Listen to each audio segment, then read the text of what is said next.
karena mereka juga mempunyai inisiatif untuk mengexpand cara mengajar mereka, dan itu adalah dengan melakukan study tour. Iya betul, gitu sih. Jadi sudah di cover juga oleh mereka. Kira-kira di sana tuh lingkungannya kayak gimana dan proses belajarnya tuh seperti apa sih?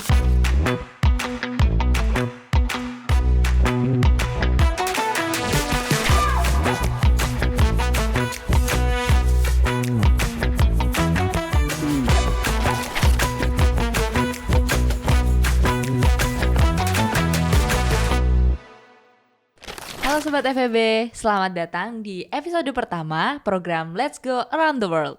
Perkenalkan, aku Naila Adristi dari Manajemen Angkatan 2022 yang akan menemani teman-teman di episode kali ini. Nah, program Let's Go Around the World ini akan membahas putar exchange atau short program dari teman-teman FEB UGM.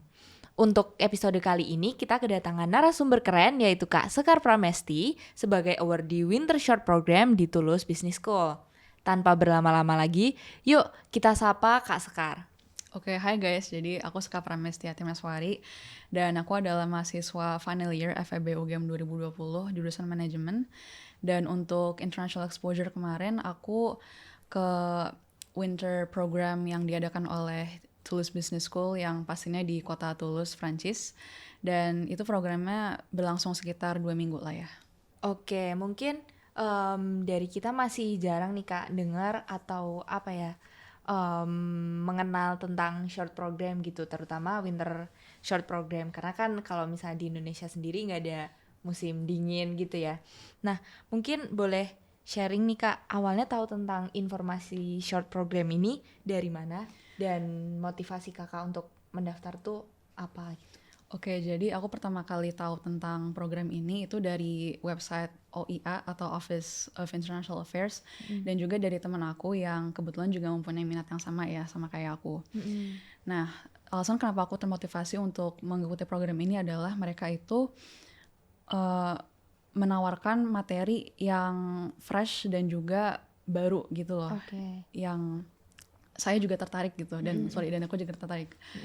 Dan jadi akhirnya kemarin aku ngambil kelas Cross Cultural and Global HR Management karena materi itu juga sesuai dengan silabus mata kuliah yang ditawarkan di FEB UGM. Jadi akhirnya aku mendaftarkan diri ke program tersebut. Oke. Berarti kalau misalnya sesuai atau linear dengan silabus di FEB itu bisa dikonversi ke bisa SKS dong. Ya? Iya, betul. Oke. Mungkin setelah tahu programnya nih Kak gitu dan mau untuk ikut karena tadi sejalan dengan kurikulum di FEB gitu ya, itu untuk akhirnya bisa ikut programnya, seleksi apa aja yang Kakak laluin dan kira-kira persiapannya apa aja sih gitu? Kalau untuk seleksi itu mestinya sudah diinstruksikan sendiri ya dari kampusnya sendiri. Nah, kemarin dari Tulus Business School kita diarahkan untuk mengumpulkan beberapa dokumen ya lebih tepatnya 5 dokumen. Jadi yang pertama kita mesti mengumpulkan motivation letter atau cover letter. Lalu yang kedua kita harus mengumpulkan CV atau resume. Dan yang ketiga kita harus mengumpulkan English language proficiency. Yang keempat kita harus mengumpulkan transkrip akademik, nilai akademik. Dan yang kelima kita harus mengumpulkan scan pasport. Dan untuk mengumpulkan semua dokumen-dokumen tersebut ya tidak terlalu lama sih ya, palingan hanya 1-2 hari. Oke. Kalau misalnya pengumpulan dokumen seperti itu gitu, itu Kakak langsung submitnya ke Tulus Business School-nya atau ke via OIA? Iya, jadi kita langsung masukkan file-file tersebut di platform Tulus Business School-nya sendiri. Mereka sudah menyediakan kanalnya. Iya. Oke.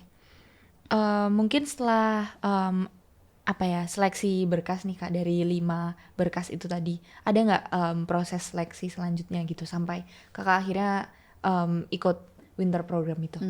Karena ini adalah winter program, artinya juga short program ya, jadi tidak ada lagi yang namanya interview atau mungkin seleksi berlanjut. Jadi kemarin kebetulan kita hanya mengumpulkan dokumen saja, dan tapi yang agak harus kita perhatikan adalah motivation letter sih, itu yang harus kita perhatikan. Jadi meskipun kita tidak punya langkah-langkah selanjutnya, kita harus mengedepankan motivational leader karena itu juga dimana kita melampiaskan apa yang membuat kita ingin sekolah di sana juga gitu sih. Oke. Mungkin setelah akhirnya ikut winter programnya nih Kak di sana gitu ya. Fasilitas apa aja sih yang Kak Sekar dapatkan gitu selama programnya berlangsung? Untuk fasilitas kemarin ada beberapa yang di cover ya oleh TBS-nya. Dan itu pun juga sudah diceritakan oleh mereka saat ada sharing session-nya sebelum kita bisa mendaftar. Oke. Jadi ada beberapa hal yang di cover. Yang pertama itu ada akomodasi atau penginapan. Jadi kita waktu itu menginap di penginapan yang jaraknya itu tidak terlalu jauh ya dari kampus ya, paling cuman ya 2 blok doang ya dari kampus dan itu udah nyampe. Nah yang kedua itu juga ada public transport. Jadi misal kayak metro atau kereta gitu. Nah itu juga mungkin gara-gara kan banyak mahasiswa yang suka commute ke sana kemari gitu lah ya. Nah jadi mungkin dikasih jalan juga gitu sama mereka biar supaya kita juga bisa lebih gampang gitu. Nah yang ketiga itu juga aktivitas study tour atau campus tour atau juga segala study trip gitu. Itu sudah di cover oleh TBS-nya sendiri karena mereka juga mempunyai inisiatif untuk mengexpand cara mengajar mereka dan itu adalah dengan melakukan ya study tour. Ya betul gitu sih. Jadi sudah di cover juga oleh mereka. Oke. Berarti untuk misalnya kebutuhan sehari-hari terus makan gitu tetap Kakak sendiri ya yang provide? Betul itu kita sendiri. Oke, nah mungkin ini sedikit informasi juga buat teman-teman. Kalau misalnya yang Kak Sekar ikuti itu tadi kan Winter Short Program. Nah, buat teman-teman yang mungkin mencari beasiswa untuk belajar ke luar negeri lainnya, terutama di benua Eropa, itu bisa juga dicari melalui beasiswa Erasmus. Nah, beasiswa Erasmus ini itu juga bisa menawarkan ada fully funded dan co-fundednya gitu. Oke, mungkin next questionnya kali ya. Boleh sharing nih Kak, kan tadi ada metode belajarnya melalui study tour gitu ya. Kira-kira di sana tuh lingkungannya kayak gimana dan proses belajarnya tuh seperti apa sih? Untuk pengalaman saya di TBS ya itu cukup menyenangkan sih dan pastinya juga sangat berharga bagi aku karena di sana aku juga bisa belajar untuk cara bersosialisasi dengan teman-teman yang mempunyai nasionalitas dan juga budaya yang sangat berbeda ya dengan kita. Nah misalnya itu juga saat ada kerja kelompok itu mungkin aku sempat menghadapi beberapa challenge ya karena juga memang waktu itu aku sudah di plotting dengan teman-teman yang memang background itu juga beda dan juga cara berpikir juga pasti beda. Nah makanya dari situ juga kita harus belajar cara saling memahami dan juga saling menyesuaikan diri gitulah ya istilahnya dan mencoba untuk memahami gimana sih cara pikir kamu dan gimana cara pikir aku gitu dan dari situ kita bisa langsung bekerja sama untuk mencapai goal yang kita cari gitu sih. Lalu untuk dosennya juga seru sih, beliau itu sangat insightful ya dan aku juga dapat banyak banget perspektif yang beda dari beliau. Lalu untuk kehidupan di luar kampus yang pasti kita juga harus menyesuaikan diri juga ya dengan masyarakat sekitar situ. Nah misal kalau kita mau nyari makan gitu kita harus Google terus kita harus cari gitu kira-kira makanan apa sih yang cocok sama lidah Indonesia gitu. Karena kan kalau orang Indonesia itu nyari ini itu yang rempah-rempahnya ada gitu lah ya. Jadi ya mungkin di sana ya makan restoran India, terus restoran Turki yang gitu-gitu sih. Yang lebih berasa gitu. Betul. Ya Kak. Tapi overall menurut aku pengalaman tersebut sangat berharga karena juga not only aku bisa belajar untuk toleransi dan beradaptasi, tapi aku juga bisa belajar untuk menempatkan diri dimanapun aku berada. I see. Oke. Menarik banget nih Kak. Mungkin tadi ya selain tantangan beda background dan beda culture gitu, ada nggak sih kira-kira tantangan lain gitu selama proses perkuliahannya?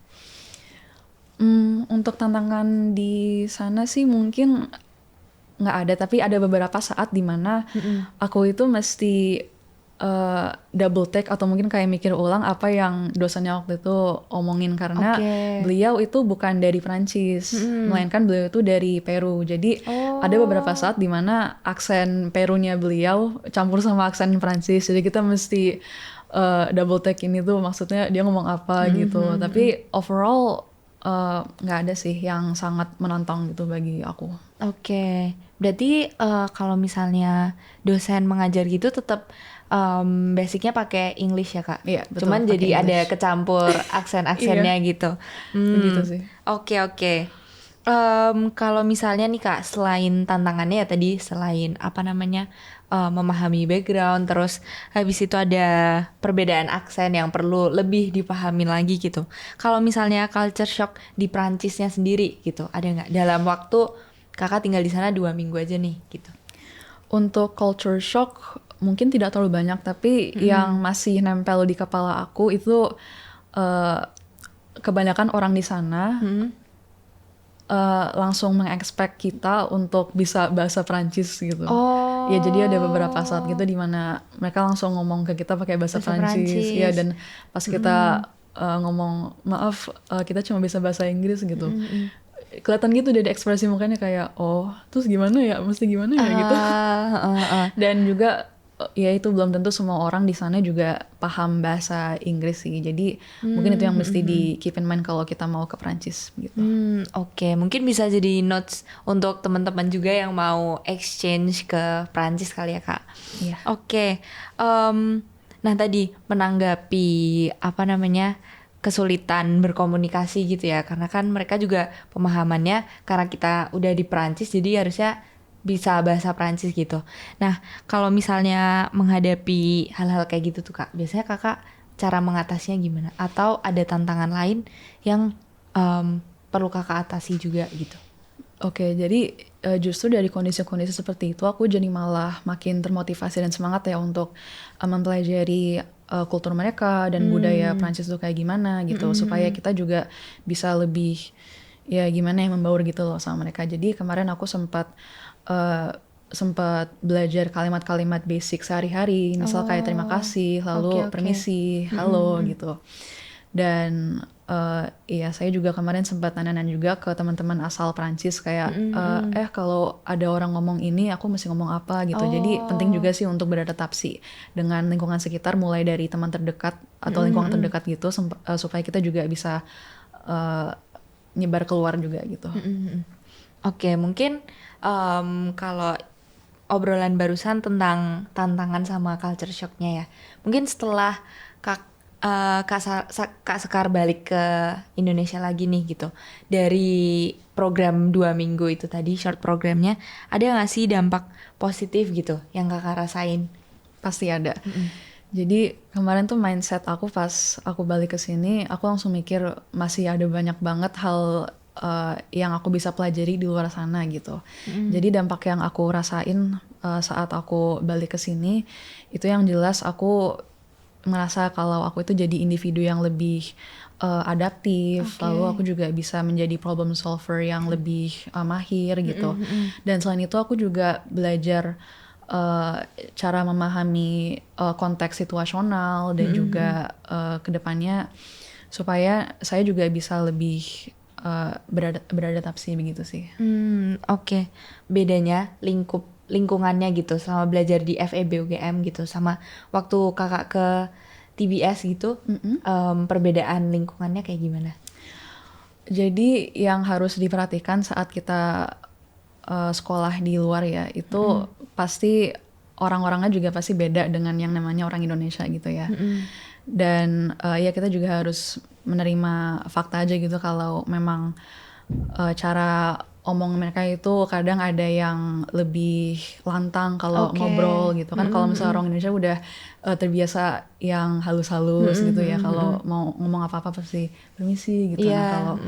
Nah tapi itu juga belum tentu ada juga di sana gitu. Jadi pasti ada beberapa perbedaan ya yang biasa kita temui.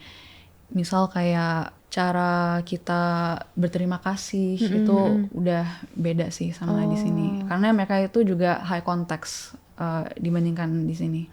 I see. Oke, mungkin terakhir nih Kak, buat nambah semangat teman-teman yang mungkin lagi ngejar short program atau exchange program lainnya, ada nggak sih Kak tips and trick untuk mendaftarkan short program atau exchange program, atau mungkin tips and trick untuk bisa survive gitu di negara tujuan kita? Jadi untuk saran ya dari aku itu adalah be more curious sih, dan juga do your research. Itu yang paling penting. Yang penting kalian harus melakukan riset yang sedalam-dalamnya, dan juga meningkatkan tingkat penasaran kalian. Jadi semisal ya kalau mau riset tentang kampus gitu, nah kalian ada baiknya harus meneliti lagi, dan juga mempelajari apa yang akan kalian pelajari di saat kalian ke kampus di sana nanti, baik itu nanti belajar lewat Google atau YouTube, supaya nanti saat kalian sudah sampai sana itu nggak bakal kaget lagi gitu loh. Lalu kalau mau riset soal negara, ya ada juga baiknya kita kalau mau bisa riset soal masyarakat yang di sana itu kayak gimana, lalu juga riset kira-kira isu-isu apa aja yang negara tersebut lagi hadapi gitu. Nah, kenapa itu penting? Karena bisa juga isu-isu tersebut berkaitan dengan kehidupan kuliah kita di sana. Nah, jadi penting banget untuk selalu open minded gitu di sana. Nah, karena juga dengan open minded tersebut kita bisa menjadi pribadi yang lebih kritis gitu sih. Dan yang terakhir mungkin saran dari aku adalah selalu keep in touch dari ke pihak-pihak internasional, universitas asal atau home university, dan juga universitas tujuan atau host university. Nah, jadi kenapa itu penting? Karena kita juga harus keep up to date dengan segala perubahan yang bisa sewaktu-waktu gitu. Jadi mungkin kita bisa ngecek apakah dokumen yang kita sudah persiapkan ada yang perlu ditambah lagi, atau mungkin juga kita bisa mempersiapkan apa yang harus kita ya persiapkan aja gitu. Dan juga mungkin kita bisa memastikan apakah transfer kreditnya sudah diproses dan sudah di-approve oleh Kaprodi, begitu sih. Yang penting kalau kalian dari UGM, kalian bisa rajin-rajin aja ke OIA kalau mau ngepoin soal international exposure atau apa gitu. Itu sih mungkin saran yang aku bisa sampaikan hari ini. Oke, thank you so much Kak Skar atas sharingnya. Mungkin ini jadi insight baru juga ya buat teman-teman, dan mungkin teman-teman jadi tahu nih ternyata di Tulus Business School tuh buka winter atau short program ini gitu. Nah, oke, menarik banget ya teman-teman sharingnya, dan topik belajar ke luar negeri ini selalu jadi topik yang seru dibahas ya, karena kita di FEB juga selalu ada dorongan untuk bisa mendapatkan international exposure gitu.